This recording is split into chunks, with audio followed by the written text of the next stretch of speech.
Programang ito ay rated SPG, striktong patnubay at gabay ng magulang ang kailangan. Bagaman napatawan si Sam ng suspensyon sa NCIA dahil sa katigasan ng kanyang ulo at pagsuway sa utos na bitawan ng kaso ni na Mr. Chan at ng pamilya Zapra, hindi pa rin siya nagsisi.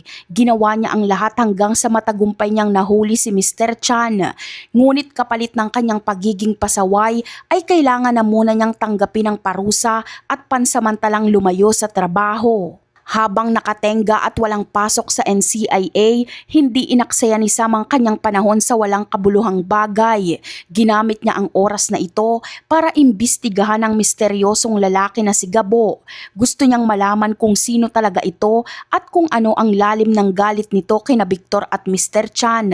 Dahil kitang-kita niya na tinutugis din ni Gabo ang parehong mga kriminal na kanyang hinahabol. Dahil sa kanyang galing sa paghahanap ng mga impormasyon, natuntun din ni Sam kung saan eksakto nakatira si Gabo.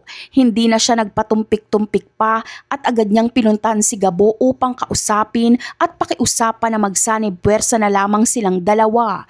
Naisip ni Sam na mas madali nilang matatapos ang laban kung magtutulungan sila sa paghuli sa mga masasamang tao.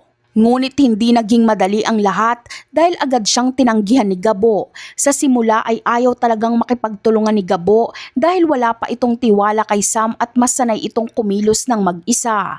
Para kay Gabo, isa pa ring malaking banta ang pakikipag-ugnayan sa isang katulad ni Sam na alagad ng batas.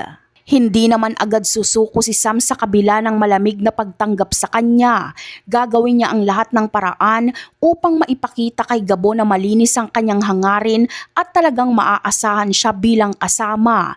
Dahil sa matinding tiyaga at kabutihan ni Sam, kalaunan ay lalambot din ang loob ni Gabo hanggang sa mabuo ang tiwala sa isa't isa at maging magkaibigan silang dalawa.